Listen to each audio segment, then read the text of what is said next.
siapa yang berpegang dengan Al-Quran dan Sunnah Rasul, maka dia dapat hidayah. Adapun hidayah-hidayah sebelumnya terhapuskan dengan turunnya Al-Quran dan juga diutusnya Rasul, karena hidayah sebelumnya hanya berlaku di zaman mereka masing-masing saja. Betul Nabi Musa seorang Rasul, diutus kepada seluruh manusia di zamannya, dan juga Rasul sallallahu alaihi wasallam seorang Rasul, juga diutus kepada manusia secara keseluruhan. Bedanya kerasulan Musa dan kerasulan Nabi kita Muhammad sallallahu alaihi wasallam, atau kerasulan Nuh dan juga kerasulan Nabi kita, atau kerasulan Isa dan kerasulan Nabi kita Muhammad sallallahu alaihi wasallam. Kalau mereka diutus kepada seluruh manusia di zamannya, tapi kerasulan Muhammad sallallahu alaihi wasallam diutus kepada seluruh manusia, baik pada zamannya atau setelah zamannya. Assalamualaikum warahmatullahi wabarakatuh. Alhamdulillah wassalatu wassalamu ala Rasulillah wa ala alihi wa sahbihi wa mawalah wa la hawla wa la quwwata illa billahi wa ba'du. Alhamdulillah, di malam ini kita bisa melanjutkan kajian kita, masih membahas tentang Kitab Tauhid.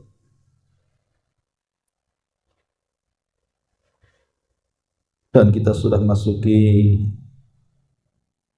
bab qaulullah ta'ala, innaka la tahdi man ahbabta. Bab firman Allah Subhanahu wa ta'ala, sesungguhnya engkau wahai Muhammad tidak mampu memberikan petunjuk kepada orang yang engkau cintai. Bab ini ditulis oleh pengarang menjelaskan bahwa wajibnya mengesahkan Allah dalam bab hidayah. Maksudnya meyakini bahwa hanya Allah lah satu-satunya yang dapat memberikan hidayah. Bahkan seorang Nabi sekelas Nabi SAW tidak sanggup memberikan hidayah. Artinya hidayah itu di tangan Allah Subhanahu wa ta'ala. Baik, kita akan baca dalil-dalil yang disebutkan oleh pengarang di dalam Kitab Tauhid. Wa fi sahih an Ibni al-Musayyib an abihi qala lamma hadartu Aba Talibin al-wafatu ja'ahu Rasulullah sallallahu alaihi wasallam wa indahu Abdullah ibnu Abi Umayyah wa Abu Jahl. Faqala lahu ya ammi qul la ilaha illallah kalimatan uhajulaka biha indallah. Faqala lahu atarghabu am millati Abdul Muttalib. Fa'ada alaihi Nabi sallallahu alaihi wasallam fa'ada fakana akhiru ma qala huwa ala millati Abdul Muttalib wa aba an yaqula la ilaha illallah. Faqala an-nabiy sallallahu alaihi wasallam la astaghfiranna lak ma lam unha anka. Fa anzalallahu ma kana lin-nabi walladzina amanu an yastaghfiru lil musyrikin walau kanu ulil qurba. Wa anzalallahu fi Abi Talib innaka la tahdi man ahbabta walakinnallaha yahdi may yasha wa huwa a'lamu bil muhtadin. Disebutkan dalam As-Sahih, maksudnya Sahih Bukhari, dari Ibni Al-Musayyib, dari ayahnya, di mana ayahnya Musayyib mengatakan, tatkala aku melihat Abu Talib sudah mendekati saat wafatnya, maka datanglah Nabi SAW kemudian duduk di sampingnya. Tapi di samping Abu Talib juga ada Abdullah ibn Abi Umayyah dan Abu Jahal. Maka Nabi SAW mentalkin Abu Talib dengan mengatakan, wahai pamanku, ucapkan la ilaha illallah. Kalau engkau mengucapkan kalimat itu, aku akan berhujjah, engkau akan selamat di sisi Allah Subhanahu wa ta'ala. Tetapi Abdullah ibn Umayyah dan Abu Jahal kemudian juga membisikkan di telinga Abu Talib dan mengatakan, apakah engkau akan membenci agama kakek buyut Rasul Abdul Muttalib? Apakah engkau akan membenci agama Abdul Muttalib? Maka Nabi SAW mengulang kalimat tauhid, dan kedua musuh Allah juga mengulang kalimat itu. Tapi sayang, akhir yang dilakukan oleh Abu Talib justru dia mati di atas agama Abdul Muttalib dan enggan mengucapkan kalimat la ilaha illallah. Maka Nabi SAW sedih. Kemudian Nabi SAW mengatakan, sungguh aku akan memintakan ampun akan dosa-dosamu, wahai paman, selama aku tidak dilarang Allah. Maka Allah Subhanahu wa ta'ala turunkan surah At-Taubah 113, tidak layak bagi seorang nabi dan tidak layak bagi orang-orang yang beriman untuk memintakan ampun kepada orang-orang musyrik, walaupun mereka kerabat dekat. Dan Allah juga turunkan perihal Abu Talib. Surat Al-Qasas ayat 56, sesungguhnya engkau wahai Muhammad tidak akan sanggup memberikan hidayah orang yang kau cintai, karena sesungguhnya Allah lah yang memberikan hidayah siapa yang dikehendaki, dan dia lebih tahu siapa yang berhak mendapatkan hidayah. Baik, bab ini sangat baik sekali untuk kita bahas, karena kita tahu bahwa nikmat yang paling besar yang Allah Subhanahu wa ta'ala anugerahkan kepada kita adalah nikmatul hidayah. Nikmat kita mendapatkan hidayah. Makanya Imam Ibnul Qayyim rahimahullahu ta'ala mengatakan, tidak ada satupun nikmat yang Allah anugerahkan kepada manusia, sebutkan nikmat apapun, apakah nikmat rumah, nikmat kendaraan, nikmat kekayaan, nikmat pangkat jabatan, ataulah apalah yang kita senangi dari nikmat-nikmat dunia ini, itu di sisi Allah Subhanahu wa ta'ala kecil, tidak sebanding dengan nikmat seseorang mendapatkan hidayah Allah Subhanahu wa ta'ala. Jadi hidayah itu nikmat yang paling besar, melebihi nikmat dunia yang kita nikmati.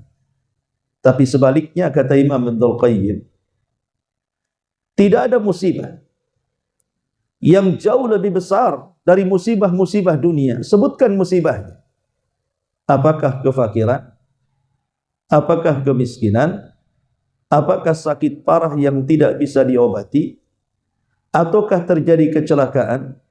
Ataukah terkena korban bencana alam? Ataukah sampai mengalami kematian? Karena musibah dunia ini paling tinggi mati. Tapi kata Imam Ibnul Qayyim, seberat-beratnya musibah dunia sampai pun mencapai kematian, itu belum seberapa dibandingkan musibah kesesatan. Seseorang disesatkan Allah, itu musibah.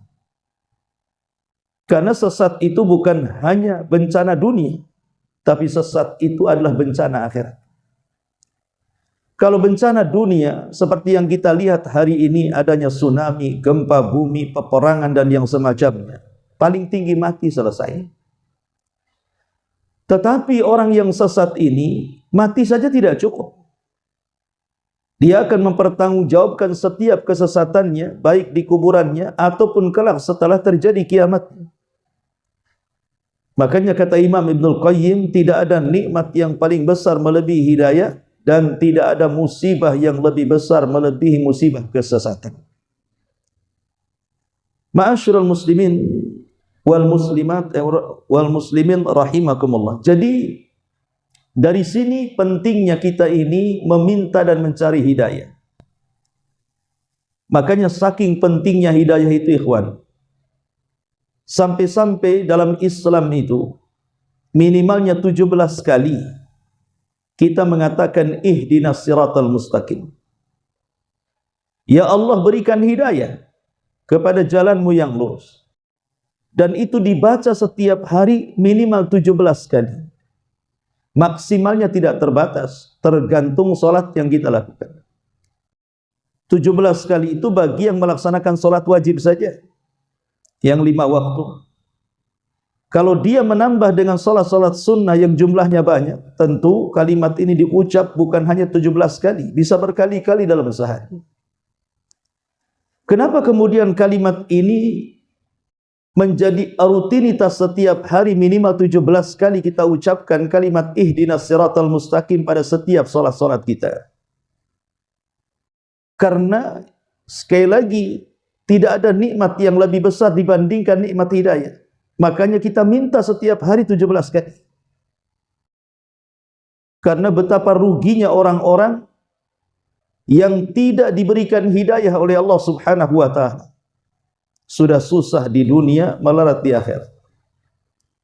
Tapi orang yang dapat hidayah sekalipun dia sengsara di dunia, tapi dia akan mendapatkan sorga yang tidak diketahui nikmatnya. Dari sini pentingnya seseorang itu meminta hidayah. Bahkan Nabi SAW mengajarkan doa yang sangat singkat tapi syarat dan padat dengan makna. Justru yang pertama kali Nabi SAW mengajarkan doa itu bukan meminta yang lainnya, tapi meminta hidayah. Apa doa yang diajarkan kepada kita? Allahumma inni as'alukal huda wat-tuqa wal afafa wal ghina. Ya Allah, aku meminta kepadamu agar engkau memberikan hidayah kepadaku. Setelah hidayah kau berikan takwa kepadaku. Setelah takwa kau berikan agar aku bisa menjaga kehormatan. Setelah kau jaga kehormatan, agar aku menjadi kaya hati. Lihat bagaimana doa yang baik ini Rasul mengajarkan kepada kita memulai permintaannya kepada Allah Subhanahu wa ta'ala dengan apa? Dengan hidayah. Allahumma inni as'alukal huda. Hidayah dulu baru takwa. Setelah takwa baru menjaga kehormatan. Setelah menjaga kehormatan baru meminta kekayaan. Jadi kaya itu belakang. Percuma orang kaya kalau dia tidak dapat hidayah dan tidak bertakwa. Percuma orang menjaga kehormatan kalau dia tidak dapat hidayah dan bertakwa. Betapa banyak orang-orang yang menjaga kesucian, berusaha untuk tidak meminta-minta, tapi dia tidak mentauhidkan Allah. Tidak dapat hidayah. Ataupun dia tidak bertakwa. Dia tidak salat. Mungkin dia tidak melaksanakan kewajiban-kewajiban yang lainnya. Lalu apa gunanya? Makanya kenapa hidayah itu prioritas utama sebelum meminta kekayaan. Sebab orang kaya kalau tidak dapat hidayah, apa yang dikatakan Nabi SAW? Malun salih li rajulin salih. Harta itu akan diolah dengan baik kalau yang memegang orang baik. Artinya harta itu tidak akan diolah dengan baik kalau yang memegang harta itu bukan orang baik. Ketika orang yang memiliki harta itu diberikan hidayah dan diberikan ketakwaan, maka dia bisa menyalurkan kekayaannya sesuai dengan yang telah memberikan kekayaan kepadanya. Tapi kalau yang memegang kekayaan itu bukan orang yang dapat hidayah ataupun yang bertakwa, saya kira harta akan mencelakakan kehidupannya. Lihat Qarun, yang awalnya dapat hidayah ketika dia dalam kondisi miskin, bahkan seorang alim, seorang yang pandai dan indah bacaan Taurat. Tapi setelah kemudian dia mendapatkan kekayaan, dia malah melepaskan hidayahnya. Apa yang terjadi? Dengan kekayaannya, dia pun melampaui batas. Maka Allah hukum dalam Al-Quran, فَخَسَفْنَا بِهِ وَبِدَالِهِ الْأَرْضَ. Kami tenggelamkan Qarun dan seluruh kekayaannya. Dari sini kita tahu bahwa ketika Qarun lebih memilih jalan kesesatan dan meninggalkan jalan hidayah, terperdaya dengan kekayaan, apa yang terjadi? Khasirat dunia wal akhirah. Dunia rugi, datang azab kepadanya, neraka menanti kelak setelah kematiannya. Baik, ma'asyiral muslimin wal muslimin yang dimuliakan Allah Azza wa Jalla, di dalam hadis ini yang disebutkan dalam Sahih Bukhari dari hadis Sa'id ibn Musayyib, seorang pemimpin tabi'in, di mana Sa'id ibn Musayyib ini menikah dengan salah satu putri daripada Abu Hurairah radhiyallahu anhu. Ayahandanya yang bernama Musayyib ketika masih hidup, dia bersama-sama dengan Abu Jahal dan juga bersama-sama dengan Abdullah ibn Abi Umayyah. Mereka adalah musuh-musuh Nabi di saat Abu Talib masih hidup. Dan kita tahu bahwa Abu Talib ini, ikhwan, sekalipun sepakat ahli sunnah wal jamaah, dia mati kafir. Tapi bagaimanapun Abu Talib ini orang baik. Di usia Nabi SAW 8 tahun, setelah lepas dari pangkuan kakeknya Abdul Muttalib, karena hanya merawat 2 tahun saja kemudian meninggal dunia, maka Abdul Muttalib ketika itu mewasiatkan kepada putranya Abu Talib agar merawat Nabi SAW, menjadi ayah angkat. Kenapa Abdul Muttalib memilih Abu Talib? Bukankah paman-paman Nabi SAW itu banyak? Bahkan lebih kaya dibandingkan Abu Talib. Contohnya Abu Lahab, contohnya Hamzah, contohnya Abbas. Itu paman-paman Nabi SAW. Dan yang paling kaya dari antara paman Rasul yang masih hidup ketika itu adalah Abu Lahab. Kenapa Abdul Muttalib tidak menitipkan kepada Abu Lahab untuk menjadi ayah angkatnya atau paman-paman yang masih hidup? Karena Abu Talib itu dengan ayahanda Rasul Abdullah itu saudara kandung. Karena Abdul Muttalib itu banyak istri, anaknya banyak dari beberapa istri. Lah yang satu saudara kandung dari ibu bapa yang sama, Abdullah itu adalah Abu Talib. Jadi Abu Talib ini 2 saudara kandung dari ibu yang sama dan bapa yang sama. Adapun yang lainnya, Abu Lahab, Hamzah, Abbas, Uqail dan yang lainnya, itu hanya satu bapa beda ibu. Otomatis saudara kandung secara emosi tentu lebih dekat hubungan emosionalnya dengan saudara kandungnya dibandingkan saudara seibu. Itulah kenapa Abdul Muttalib menitipkan kepada Abu Talib nasib Nabi SAW. Ketika itu Rasul di usia 8 tahun. Karena di usia 6 tahun ibunya meninggal. Kemudian dititipkan kepada kakeknya Abdul Muttalib, tapi 2 tahun meninggal. Kemudian diwasiatkan kepada Abu Talib untuk merawat Nabi. Maka Abu Talib pun menjadi ayah angkat bagi Nabi SAW sampai dari remaja hingga dewasa, hingga menjadi orang cerdas dan menikah dengan Khadijah. Bahkan setelah kemudian memiliki anak, kemudian Nabi diangkat menjadi Nabi dan Rasul, Abu Talib tetap melindungi Nabi layaknya anak sendiri. Dan siapa yang berani menyentuh Abu Talib, dia adalah Sayyidul Bathah, pemimpinnya suku Quraisy di zaman itu. Makanya tidak ada yang berani menyentuh Nabi karena ada backing Abu Talib. Dari sini bahwa Abu Talib ini memiliki banyak sekali jasa melindungi Rasul. Apalagi di saat-saat permulaan dakwah Nabi SAW, ikhwan, di mana kelompok musuh Abu Jahal, CS, mereka berusaha menyakiti Nabi SAW, tapi terhalang dengan Abu Talib.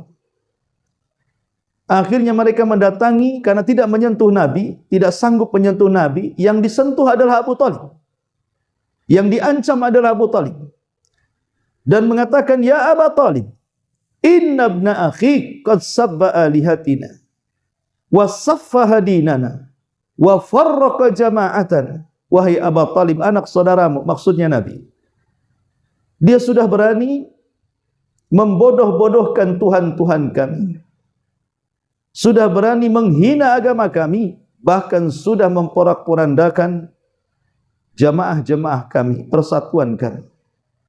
Kalau engkau tidak mencegahnya, maka jangan halangi kami mencegahnya. Jadi kalau engkau tidak mencegah, artinya Nabi SAW disuruh diam, jangan berdakwah lagi, maka jangan halangi kami tidak berbuat sopan kepada anak saudara. Karena Abu Talib takut akan nasib Nabi SAW, keamanan Rasul, maka Abu Talib mendatangi Nabi, kemudian berusaha menasihati Nabi dan mengatakan, wahai putra saudaraku, orang-orang musyrik, Abu Jahal dan yang lainnya sudah mengancam dirimu. Kalau engkau tetap di atas dakwahmu, mereka akan melakukan hal-hal yang tidak pantas dilakukan untukmu. Sebaiknya berhenti dulu dalam dakwah. Lihat bagaimana Abu Talib saking sayangnya kepada Rasul, takut kalau seandainya musuhnya menyakiti Nabi. Tapi Nabi SAW, dia seorang Nabi, ditempa oleh Allah Subhanahu wa Ta'ala. Takut apa dengan orang-orang itu? Makanya Nabi dengan tegas di hadapan pamannya Abu Talib dan mengatakan, ya Abu Talib, ya ammi, law wada'u syamsa fi yamini wal qamara fi shimali wallahi ma taraktu hadzal amal. Wahai pamanku Abu Talib, kalaulah mereka musuhku itu datang membawa matahari, kemudian diletakkan di tangan kananku, dan sebagian mereka mengambil bulan kemudian meletakkan di tangan kiriku, mereka memaksa untuk aku menghentikan dakwahku, demi Allah aku tidak akan meninggalkan dakwah mulia ini. Walaupun sebagian ulama hadis mengatakan riwayat ini lemah, tapi masyhur di buku-buku sejarah. Akhirnya kemudian melihat kesungguhan Rasul dan keberanian Rasul untuk tetap mendakwahkan ajaran yang benar, walaupun sebenarnya dalam hati Abu Talib itu membenarkan agama Nabi. Makanya saat kemudian Abu Talib ditanya, kenapa dia tidak masuk Islam? Maksudnya ketika Ali radhiyallahu anhu sedang salat bersama Nabi, ketahuan sama Abu Talib, padahal dia sudah sembunyi-sembunyi, tapi Abu Talib tidak marah. Kemudian Ali selaku anaknya mengatakan kepada ayahandanya Abu Talib, wahai ayahku, kenapa engkau tidak ikut agama Muhammad? Apa kata Abu Talib? Dia bersumpah, wallahi, tidak ada agama yang lebih mulia melebihi agama Muhammad. Falaulal malama, kalau bukan karena aku takut dicela, sungguh aku akan masuk ke agamanya. Artinya Abu Talib tidak mau masuk Islam, kenapa? Karena takut celaan manusia. Tapi dalam hatinya dia mengatakan, tidak ada agama yang lebih baik melebihi agama Muhammad. Tidak ada khairuddin, sebaik-baik agama melebihi agama yang dipeluk Nabi SAW. Makanya kenapa Abu Talib rela kemudian membela Rasul dari teman-teman sejawatnya Abu Jahal dan yang lainnya. Akhirnya ketika mendengar hal itu, Abu Talib mengatakan kepada Rasul, baik, kalau engkau memang sudah bersikap seperti itu, qul ma syi'ta waf'al ma ahbabta, ucapkan sesukamu dari ucapan yang kau akan ucapkan, lakukan sesukamu apa yang akan kau lakukan, aku yang akan membela. Sejak saat itulah Abu Talib selalu membela dakwah Nabi, padahal dia belum masuk Islam. Dan mati juga tidak masuk Islam. Cuman dalam hatinya sangat membenarkan agama yang dibawa Nabi. Makanya akhirnya kemudian kelompok Abu Jahal ini bersikap. Bagaimanapun mereka mayoritas, Rasul ini minoritas, hanya didukung oleh kabilah Abdi Manaf. Sementara di belakang Abu Jahal ini ada 18 kabilah yang mendukungnya. Maka mereka pun bersikap untuk memboikot Bani Hashim. Karena mereka sudah menyokong Nabi yang menjadi musuhnya Abu Jahal. Karena ketika itu kan pemimpin umumnya adalah Abu Jahal yang memimpin Arab. Setelah kematian Abdul Muttalib, yang memimpin bukan lagi Quraisy tetapi Bani Mahzum. Maksudnya Abu Lahab, Abu Jahal, Hisham, Amr ibn Hisham. Makanya dia mengendalikan 18 kabilah. Maka dia menginstruksikan 18 kabilah ini untuk membuat undang-undang. Dan undang-undang itu dipajang di dalam Ka'bah. Kemudian kata Abu Jahal, selama undang-undang ini tidak rusak dan robek, maka pemboikotan berlaku. Mau berapa tahun pun akan berlaku. Sampai undang-undang ini rusak, baru pemboikotan berhenti. Mulailah mereka memboikot Bani Hashim. Lah saat pemboikotan selama 3 tahun inilah Bani Hashim betul-betul mengalami kelaparan hebat. Sehingga mereka harus memakan kulit-kulit pohon dan dedaunan serta akar-akaran. Sudah tidak ada yang bisa dimakan. Dan harta Rasul SAW dari Khadijah pun habis untuk memberi makan Bani Hashim yang sedang diboikot selama 3 tahun. Sampai akhirnya pemboikotan ini berakhir karena surat perjanjian itu dimakan rayap. Semua habis poin-poin bulir-bulir kesepakatan, yang tersisa hanya kalimat Allahumma saja. Maka dengan hancurnya surat pemboikotan itu, maka berakhirlah pemboikotan ini selama 3 tahun. Namun sayang, dari pemboikotan ini menjadikan Abu Talib sakit-sakitan. Banyak memikirkan sesuatu, artinya banyak penyakit, padahal usianya masih muda tapi nampak sudah tua. Karena sakit-sakitan itulah akhirnya meninggal dunia. Kemudian 6 bulan setelahnya disusul dengan Khadijah juga sama nasibnya, sakit-sakitan akibat pemboikotan ini. Lah di dalam hadis ini menceritakan tentang kematiannya. Bagaimana kematian Abu Talib? Dan ini diceritakan oleh Musayyib, aku hadir saat kematian Abu Talib, kata Musayyib. Lah di samping Abu Talib itu sudah ada Abu Jahal, sudah ada Abdullah ibn Umayyah.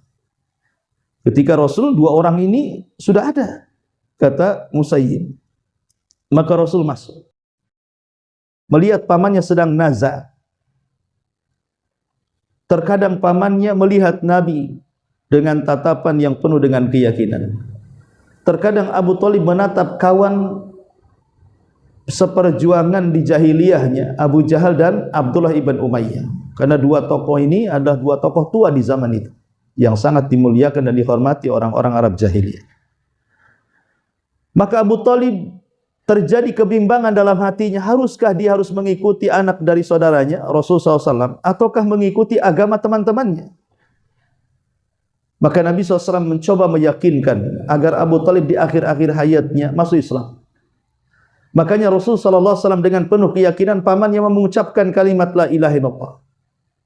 Maka Rasul mengatakan, ya ammi qul la ilaha illallah kalimatan uhajju bika indallah. Wahai pamanku, ucapkan kalimat la ilaha illallah. Dengan kalimat itu aku akan berhujah dengan Allah. Aku akan selamat. Tetapi kemudian Abu Jahal dan Abdullah ibn Umayyah pun mentalkinkan kalimat lain di telinga satunya. Dan mengatakan, ya Abu Talib, apakah engkau akan mengucapkan kalimat itu dan benci dengan agama bapakmu Abdul Muttalib, yang merupakan kakek daripada Nabi? Kau ingin memilih anak saudaramu atau memilih ayahmu sendiri Abdul Muttalib? Dan Abdul Muttalib agamanya penyembah berhala. Akhirnya kemudian sampai ruh terakhir keluar, tatapannya justru mengarah kepada Abu Jahal dan Abdullah ibn Umayyah, bukan kepada Nabi SAW. Artinya ruhnya yang terakhir keluar, tidak sepatah kata pun dia mengucapkan kalimat la ilaha illallah, seolah-olah dia memilih agama Abdul Muthalib, agama di atas kesyirikan. Sejak itulah Abu Talib diponis oleh para ulama ahli sunnah wal jamaah kecuali Syiah mati dalam kondisi kafir. Kalau Syiah mengatakan Abu Talib Muslim, wajar, terutama Syiah Itsna Asyariyah yang memiliki 12 imam yang dikultuskan, yang setiap satu dari 12 imam itu masing-masing setara dengan Nabi. Lah 12 imam itu turunan siapa? Turunan Ali, dan Ali ini anak daripada Abu Talib. Kalau imam 12 yang merupakan turunan Abu Talib, kemudian Abu Talib dikatakan kafir, berarti kan imam-imamnya keturunan orang kafir. Makanya mereka menganggap Abu Talib itu sebenarnya dia mengucapkan kalimat la ilaha illallah, cuman Rasul tidak dengar aja katanya. Macam Rasul tidak dengar? Mungkin dia mengucapkan dalam hatinya katanya. Itulah hujahnya orang-orang Syiah. Sehingga mereka berseberangan dengan kita, mengatakan Abu Talib Muslim. Maka kita katakan Abu Talib kafir, karena dia tidak mengucapkan kalimat tauhid. Syarat masuk Islam itu mengucapkan tauhid tidak cukup dalam hati. 1000 kali mengucapkan dalam hati tidak dikatakan masuk Islam. Karena syarat masuk Islam adalah an-nutqu, diucapkan kalimat. Bukan diucapkan dalam hati, tapi diucapkan lewat lisan. An-nutqu bi syahadataini, mengucapkan dengan 2 kalimat syahadat. Itulah baru orang ini dikatakan masuk Islam. Kalau dia mengucapkan 2 kalimat syahadat dalam hatinya, dikatakan masuk Islam, maka Abu Talib tidak perlu kemudian didikte untuk mengucapkan kalimat la ilallah. Kenapa? Karena dalam hati Abu Talib sudah menganggap Rasul benar. Makanya harus diucapkan baru dikatakan masuk Islam. Ma'asyiral muslimin yang dimuliakan Allah Azza wa Jalla, saking sedihnya Rasul saat kematian Abu Talib, mengenang bagaimana jasanya yang tidak bisa dibalas. Sehingga Nabi SAW sedih. Kenapa nasibnya harus meninggal di atas agama kesyirikan, bukan di atas agama tauhid. Setiap malam Nabi SAW memintakan ampun kepada Allah. Ya Allah, ampunilah dosa-dosa Abu Talib. Ya Allah, ampunilah dosa-dosa Abu Talib. Kata Nabi SAW, aku akan terus memintakan ampun selama Allah tidak melarang aku. Sampai beberapa malam terus Rasul mengatakan Allahumma gfirli Abi Talib, ya Allah ampuni dosanya Abu Talib. Tapi apa yang terjadi? Allah malah turunkan ayat surah At-Taubah. Ma kana lin-nabi walladzina amanu an yastaghfiru lil musyrikin walau kanu lil qurba. Tidak layak bagi seorang nabi, bahkan orang-orang yang beriman, untuk memintakan kepada Allah akan ampunan orang-orang yang mati di atas kesyirikan, walaupun mereka kerabat dekat. Tidak boleh sebaik apapun orang kafir yang sudah berbuat baik kepada kita, kalau mati di atas kekafiran, haram hukumnya memintakan kepada Allah akan ampunan dosa-dosanya. Abbas, salah satu paman Nabi SAW yang masuk Islam. Karena begini ikhwan, paman Nabi SAW itu ada 10. Tetapi yang masih hidup saat Nabi SAW diangkat menjadi Nabi dan Rasul itu 4 orang. Pertama Abu Lahab, yang kedua Abu Talib, yang ketiga Hamzah, yang keempat Abbas. Itu paman Rasul yang masih hidup saat Nabi diangkat jadi Nabi. Tapi sayang dari keempat pamannya ini, 2 mukmin, 2 kafir. Yang 2 mukmin Hamzah dan Abbas, dua-duanya masuk Islam dan menjadi sahabat terbaik Nabi SAW. Paman plus juga sahabat Nabi. Tapi yang 2 kafir, Abu Lahab, sampai turun suratul Lahab, tabbat yada abi lahabi wa tab, karena dia orang yang menentang dakwah Nabi pertama kali. Bahkan bersepakat dengan istrinya menyakiti Rasul, bahkan mengompori orang-orang Quraisy untuk menghina dan memusuhi Nabi dengan berbagai macam cara. Maka Abu Lahab dikutuk sampai kiamat. Yang satunya walaupun tidak masuk Islam, Abu Talib justru sangat baik dengan Nabi. Sangat baik dengan Nabi, walaupun dia tidak masuk Islam. Abu Talib. Artinya bahwa di antara paman Rasul yang masuk Islam itu 2 orang, Hamzah dan Abbas. Satu hari Abbas ini Dia mendekati Nabi sallallahu alaihi wasallam. Kemudian kata Abbas radhiyallahu an di hadapan Rasul, "Ya Rasulullah, ma aghnaita an ammika Abi Talib, an ammika Abi Talib." Rasul, kata Abbas, dia pamannya, apakah tidak cukup kebaikan pamanmu sewaktu hidup kepadamu? Adakah sesuatu yang bermanfaat untuk dia di akhirat? Maka Nabi SAW mengatakan, "Ya ammi, wahai pamanku Abbas, huwa fi dhahdahi min narin, walaula ana lakana fi darkil asfali minan nar." Ya, betul, sangat bermanfaat kebaikannya kepadaku. Masalahnya dia mati kafir. Harusnya orang seperti Abu Talib ini digulung oleh ombak neraka. Kalau bukan permintaanku kepada Allah Subhanahu wa taala agar diringankan azabnya, niscaya Abu Talib itu diletakkan di intip neraka yang paling dalam. Aku yang meminta kepada Allah keringanan azabnya, dan ini disebut dengan syafaatul khassah namanya. Syafaat yang khusus untuk Abu Talib. Satu-satunya orang kafir yang diringankan azabnya di neraka, diletakkan di sandal neraka, di mana nerakanya hanya sampai di tumitnya saja, tapi itu sudah mendidihkan kepalanya. Ma'asyiral muslimin yang dimuliakan Allah Subhanahu wa taala. Dengan kematian Abu Talib, tentu Nabi SAW sangat sedih. Apalagi setelah turun firman Allah Subhanahu wa taala surah At-Taubah tadi, di mana Allah menolak permintaan mohonnya Rasul akan ampunan Abu Talib. Maka kemudian Allah Subhanahu wa taala menjelaskan kenapa permohonannya ditolak. Padahal Rasul sangat mencintai Abu Talib dengan tulus memintakan ampun. Maka turunlah surah Al-Qasas ayat 56 di sini. Innaka la tahdi man ahbabta walakinnallaha yahdi may yasha. Hai Muhammad, engkau tidak akan bisa berikan hidayah kepada orang yang kau cintai. Kenapa?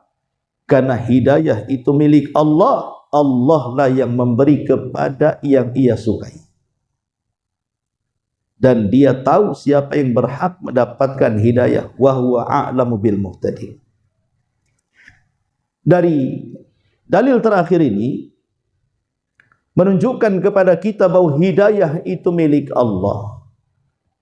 Kalau seandainya hidayah itu dijual bebas di pasar-pasar, tentu yang dapat hidayah hanya orang-orang kaya saja, karena mereka yang sanggup membelinya.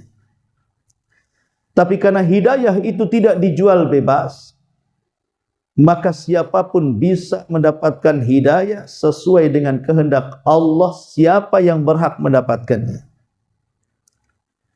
Artinya, ketika Allah Subhanahu wa taala memberikan hidayah kepada siapa yang dikehendakinya, tidak memilih karena dia orang kaya maka dia harus dapat hidayah, tidak memilih karena dia berpangkat, berjabat maka dia layak untuk mendapatkannya. Bahkan orang miskin, orang fakir pun berhak mendapatkan hidayah. Berarti hidayah itu sesuatu hadiah yang tidak ternilai harganya. Karena kalau orang mendapatkan hidayah jauh lebih mulia dibandingkan orang kaya. Orang yang mendapatkan hidayah jauh lebih agung dibandingkan orang yang berpangkat dan memiliki jabatan yang tinggi di hadapan manusia. Dan tidak ada hidayah yang lebih indah melebihi hidayatul Islam. Tidak ada hidayah yang lebih indah melebihi hidayatul Islam. Dan tidak ada hidayah di dalam Islam melebihi hidayah sunnah. Karena hidayah itu cakupannya dua. Ada cakupan umum, ada cakupan khusus. Cakupan umum hidayatul Islam. Orang masuk Islam saja sudah bagus. Karena minimalnya dengan Islam, kalaupun orang masuk neraka, minimalnya tidak dikekalkan di dalamnya. Anggaplah orang ini masuk neraka. Tapi saat di dunia, dia masuk ke dalam Islam dan mati di atas Islam, minimalnya dia tidak dikekalkan di dalamnya. ada kesempatanlah masuk surga. Kemudian lingkup hidayah yang kecil daripada hidayah yang besar adalah hidayatus sunnah. Hidayah sunnah, hidayah lebih khusus. Karena hidayah Islam saja tidak cukup, harus ada hidayah sunnah. Makanya Imam Ahmad ibn Hanbal di dalam kitabnya Usulus Sunnah Ibn Hanbal menyebutkan satu poin dalam kitabnya. Dia mengatakan man mata alal islami was sunnati mata ala khairin. Siapa yang meninggal di atas Islam dan meninggal di atas sunnah, maka dia mati di atas kebaikan. Karena orang yang Islam saja tidak cukup, karena banyak orang-orang yang masuk ke dalam Islam tidak dapat hidayah dalam Islam. Ngaku Islam tidak sholat, ngaku Islam tidak puasa, ngaku Islam tak baca Quran, ngaku Islam tak mau zikir, ngaku Islam tak mau dakwah, ngaku Islam malah benci kepada orang yang menjalankan Islam, ngaku Islam malah tidak suka dengan orang yang menjalankan Islam. Artinya Islam saja tidak cukup. Makanya harus ada hidayah yang kedua, namanya hidayah sunnah. Sebab kalau sudah dapat hidayah Islam kemudian masuk ke dalam hidayah sunnah, maka hidayah sunnah itulah yang memperindah Islam. Kalau sudah mendapatkan hidayah Islam, maka solatlah, maka puasalah, maka baca Quranlah, maka berzikirlah, maka ngajilah, maka begini dari semua ibadah yang diperintahkan dan menjauhi semua yang dilarang. Maka bersyukurlah kalau kita bukan hanya sekedar mendapatkan hidayah Islam tapi juga hidayah sunnah, karena banyak di antara saudara-saudara kita yang tidak mendapatkan hidayah ini. Bahkan sebagian mereka justru membenci sunnah, tidak suka dengan orang yang menjalankan sunnah. Maka bagi kita yang kemudian mendapatkan hidayah sunnah, bersyukurlah kepada Allah bahwa kita ini lebih dalam hidayahnya dibandingkan hanya sekedar hidayah Islam. Karena Imam Ahmad tadi dikatakan, siapa yang meninggal di atas Islam dan sunnah, maka dia mati di atas kebaikan. Ma'asyiral muslimin yang dimuliakan Allah subhanahu wa ta'ala. Lalu bagaimana caranya kita menempuh jalan hidayah ini? Dan apa penyebab orang diharamkan dari hidayah ini? Pertama, kalau ingin mendapatkan hidayah, mintalah kepada Allah hidayah. Minta kepada Allah hidayah.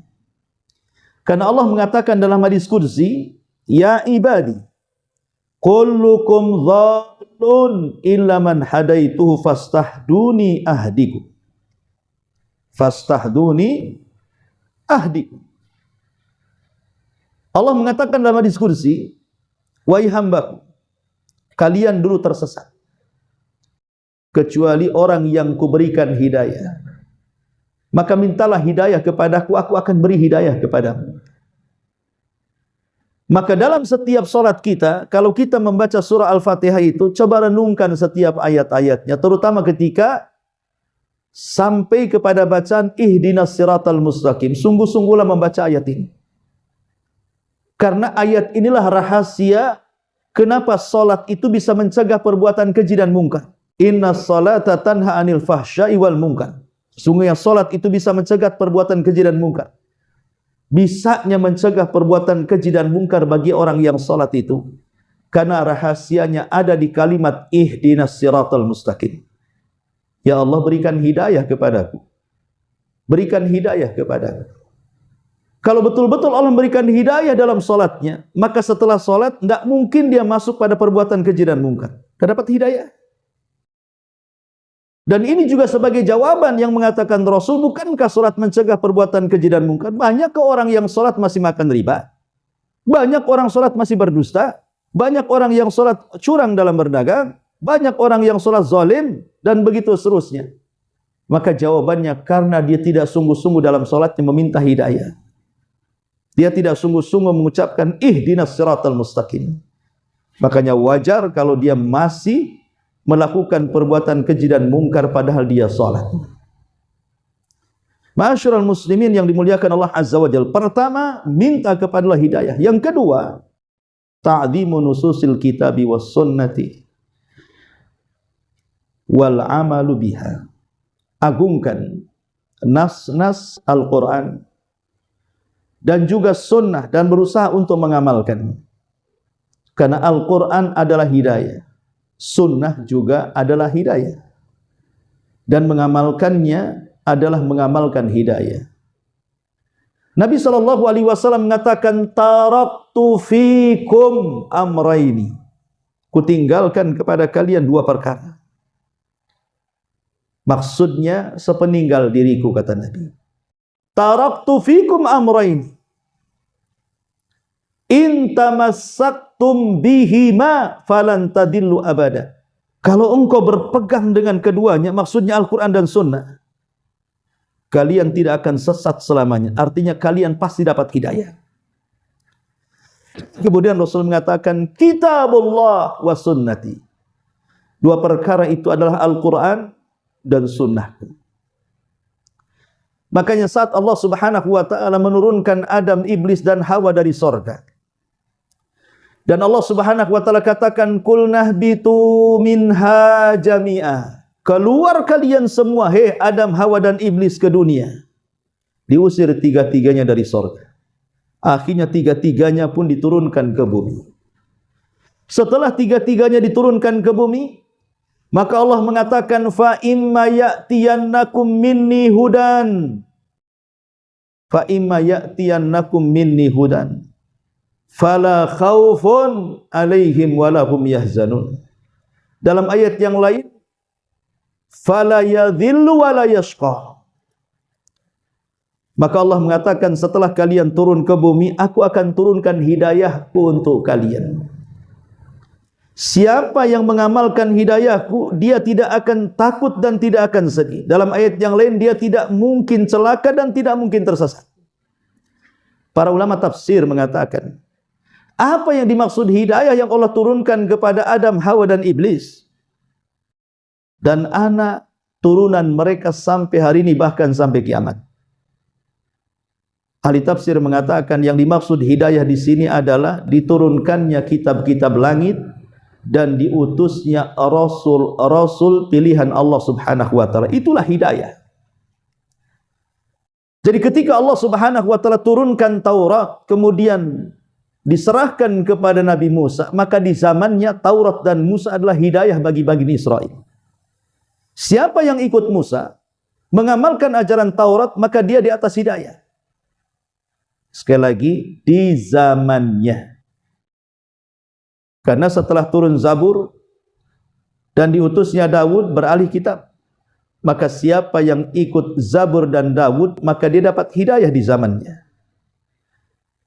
Tapi tidak kekal sampai turun Injil dan diutusnya Isa. Maka Bani Israel di zaman Injil turun dan Isa bin Maryam diutus, siapapun yang memegang Injil dan mengikuti Isa, maka mereka dapat hidayah. Tapi itu pun berlaku di zamannya sampai turunnya Al-Quran dan diutusnya Nabi kita Muhammad sallallahu alaihi wasallam. Siapa yang berpegang dengan Al-Quran dan sunnah Rasul, maka dia dapat hidayah. Adapun hidayah-hidayah sebelumnya terhapuskan dengan turunnya Al-Quran dan juga diutusnya Rasul, karena hidayah sebelumnya hanya berlaku di zaman mereka masing-masing saja. Betul Nabi Musa seorang Rasul, diutus kepada seluruh manusia di zamannya. Dan juga Rasul sallallahu alaihi wasallam seorang Rasul, juga diutus kepada manusia secara keseluruhan. Bedanya kerasulan Musa dan kerasulan Nabi kita Muhammad sallallahu alaihi wasallam, atau kerasulan Nuh dan juga kerasulan Nabi kita, atau kerasulan Isa dan kerasulan Nabi kita Muhammad sallallahu alaihi wasallam. Kalau mereka diutus kepada seluruh manusia di zamannya, tapi kerasulan Muhammad sallallahu alaihi wasallam diutus kepada seluruh manusia, baik pada zamannya atau setelah zamannya. Baik Rasul masih hidup ataupun Rasul masih mati, ajarannya tetap menyebar kepada seluruh manusia, baik di zaman Rasul masih hidup ataupun di luar zaman Nabi setelahnya, sampai kepada kita, bahkan sampai kepada kiamat.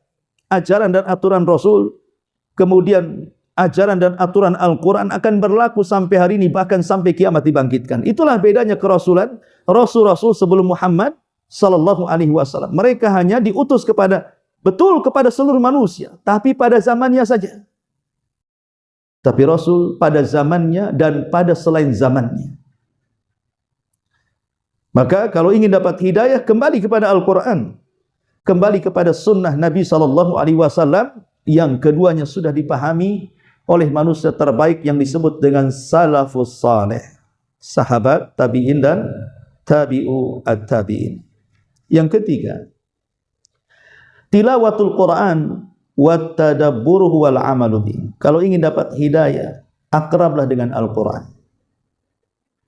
Baca Quran, renungkan Quran, amalkan Quran. Karena Al-Quran adalah hidayah. Allah sebut dua ayat dalam Al-Quran bahwa Quran itu adalah hidayah umum dan hidayah khusus. Adapun hidayah umum Allah sebutkan dalam surah Al-Baqarah ketika membicarakan tentang ayat-ayat Ramadan. Apa kata Allah? Syahrul Ramadhan alladzi unzila fihi al-Quran hudalin nasi wa bayyinatin minal huda wal furqan. Bulan Ramadan itu bulan diturunkan Quran, dan Al-Quran itu hudalin nas, dia petunjuk bagi manusia.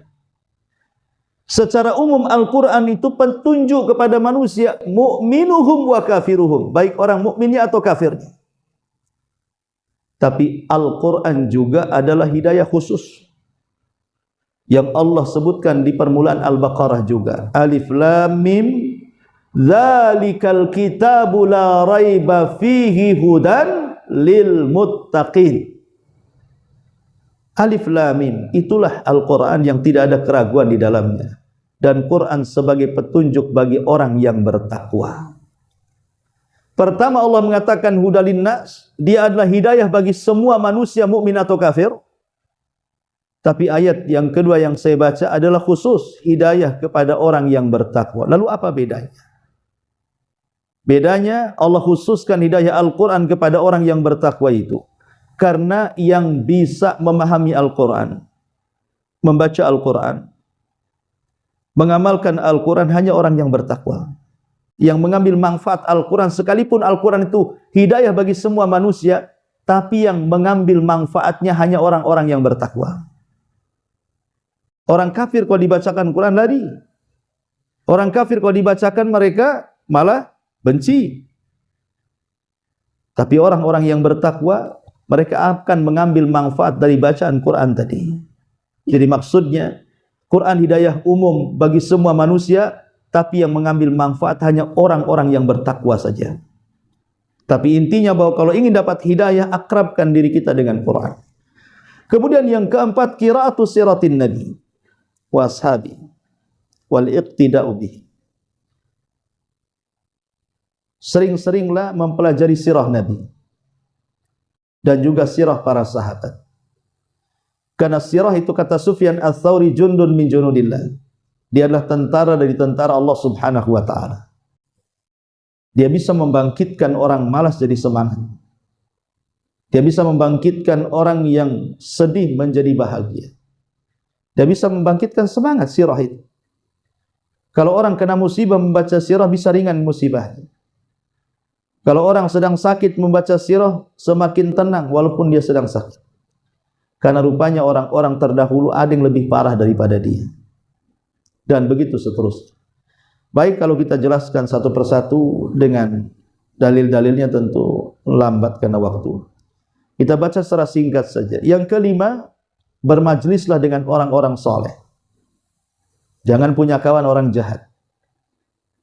Jangankan orang yang belum dapat hidayah, orang yang sudah dapat hidayah saja, kalau kawannya orang yang tidak dapat hidayah, dia terpengaruh.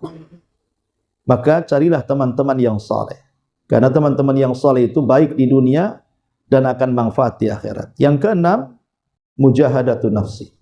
Sungguh-sungguh di dalam menempuh jalan hidayah. Kalau kita sudah mendapatkan hidayah sunnah, jangan malas ibadah. Jangan malas untuk menginjakkan kaki di pengajian.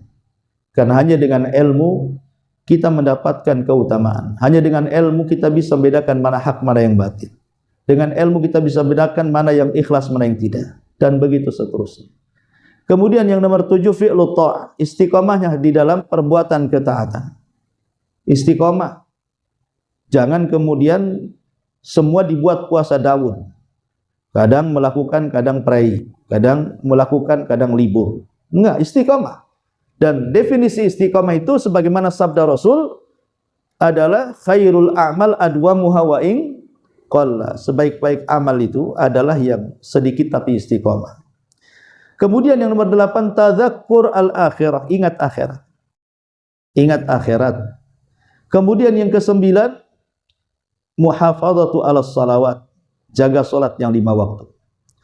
Kemudian yang nomor 10, dzikrullahi azza wajalla. Jadikan lisan ini basah dengan zikir, karena itu adalah sebab ketenangan hati dan sebab datangnya hidayah. Dan yang terakhir, hudur majalisil ilmi. Sering-seringlah hadiri majelis-majelis ilmu, karena itu majelis hidayah masalahnya. Jangan malas untuk hadir di majelis ilmu. Inilah 11 perkara yang bisa merangsang hidayah. Tapi di sana ada orang-orang yang diharamkan mendapatkan hidayah karena 10 sebab. Pertama, dia berpaling dari hidayah, artinya berpaling dari Al-Quran dan Sunnah. Tidak mau akrab dengan Quran, apalagi menjalankan Sunnah. Yang kedua, al-i'jab bil zalim, bangga dengan orang-orang yang sesat, bangga dengan tokoh-tokoh sesat, mengagungkan tokoh-tokoh sesat. Apabila dia berpidato, dia menukilkan kalam-kalam orang sesat, filsafat, filosof-filosof ya dari Yunan, dari Aristoteles, Plato atau apa kan itu. Ingat, tokoh-tokoh Islam yang baik itu tidak kurang, banyak. Rasul, para sahabat, para tabi'in, tabi'ut tabi'in, ulama mazhab, banyak. Kenapa mesti menukilkan ucapan-ucapan orang-orang yang sesat, orang-orang kafir? Ya. Kemudian yang nomor 3, al-jahlu fi syariah, jahil, tidak tahu syariat, ya kebodohan karena tidak ngaji masalahnya. Maka orang yang bodoh susah dapat hidayah. Kemudian yang keempat, fi'lul munkarat, banyak melakukan kemungkaran, tenggelam dalam maksiat, terjerembab dalam dosa, susah dapat hidayah. Hentikan maksiat. Kemudian yang kelima, mujalasatul fasidin, berkawan dengan orang-orang rusak. Kalau berkawan dengan orang rusak, susah dapat hidayah. Kemudian yang nomor 6, ittiba hawa nafs, mengikuti hawa nafsunya, mengikuti syahwatnya. Mau maksiat bukannya ditahan, malah diikuti maksiatnya. Yang nomor 7, al-i'rad anit tafkir fid daril akhirah, tidak mau memikirkan kehidupan setelah kematian. Dia bersenang-senang di dunia, dia tidak tahu bahwa setelah kematian ada kehidupan, setelah kematian ada balasan, setelah kematian ada hisab. Dia tidak paham, makanya berpaling dari hidayah. Kemudian yang nomor 8, ittiba khutuwati syaitan, mengikuti langkah-langkah setan. Pada Allah mengatakan bahwa setan itu musuh yang nyata bagi kita, tapi kita masih saja mengikuti langkah-langkahnya. Kemudian yang nomor 9, at-ta'assub lil batin wa taqlidu lil aba, fanatik kepada tokoh-tokoh tertentu, ta'assub dengan kebatilan. Padahal Ibnu Taimiyah mengatakan la yajuz at-ta'assub li ahadin siwan nabi wa la yajuz at-ta'assub li ta'ifatin siwa ashabi Rasulillah. Tidak boleh meletakkan fanatik kepada perorangan kecuali kepada Nabi. Tidak boleh meletakkan fanatik kepada kelompok kecuali kepada sahabat Nabi. Kata Syekhul Islam Ibnu Taimiyah, kalau fanatik kepada perorangan, fanatik kepada Nabi. Kalau fanatik kepada kelompok, fanatik kepada sahabat. Jangan fanatik kalau perorangan ke tokoh ini, tokoh itu. Enggak. Karena selain Nabi itu, perkataannya bisa ditolak, bisa dicampakkan. Sebagaimana perkataan Imam Malik saat dia duduk di tiang Masjid Nabawi, dia pandang kuburan Nabi sambil menunjuk kuburan Nabi. Apa kata Imam Malik? Dia mengatakan, kullu qaulin yu'khad wa yutrak illa sahib hadzal qabr. Setiap umat ini ucapannya diambil dan dicampakkan kecuali ucapan orang ini. Maksudnya Nabi sallallahu alaihi wasallam. Kalau fanatik kepada perorangan, fanatik kepada Nabi. Kalau fanatik kepada kelompok, jangan fanatik kepada yayasan, kepada partai, kepada kelompok. Ya, hanya fanatik kepada sahabat, karena mereka jalan keselamatan. Kemudian yang terakhir, yang ke-10, adamul isghali nusin nasih, tidak mau menerima nasihat orang-orang yang menasihati dengan tulus, menolak nasihat, sombong, membusungkan dada. Maka 10 perkara ini yang menjadikan kemudian orang terhalang hidayah. Lalu bagaimana caranya kita ini supaya lebih istiqamah di atas hidayah. Penekanannya ada 7. Kalau kita sudah dapat hidayah, ingin istiqamah, penekanannya di 7 perkara. Pertama, ikhlas dan doa. Ikhlas, hanya semata-mata karena Allah, dan berdoa agar kita senantiasa ditetapkan di atas hidayah. Ya muqallibal qulub, tsabbit qalbi ala ta'ati. Wahai zat yang membolak-balikan hati, tetapkan hatiku di atas ketaatan kepada. Yang kedua, al-ilmu syar'i wal amalu. Berusaha menambah ilmu, menambah pengetahuan, dan harus banyak belajar. Hanya dengan itulah kita lebih istiqamah. Kemudian yang ketiga, al-muhafadzati alal faraid wan nawafil. Usahakan jaga 5 waktu salat, tambah dengan yang sunnah-sunnah. Kemudian yang nomor 4, as-suhbatus salihin, berkawan dengan orang-orang saleh. Kemudian yang kelima, tadabbur Al-Quran, bukan hanya membaca Quran tapi juga merenungkannya. Yang keenam, al-budu anil fitani wal mawatini syubhat, jauhi fitnah dan tempat-tempat syubhat, jauhi fitnah. Jangan mendekati fitnah ataupun mendekati tempat-tempat syubhat. Ada tokoh-tokoh sesat, kita ngaji ya, itu sama aja dengan menyesatkan dirinya.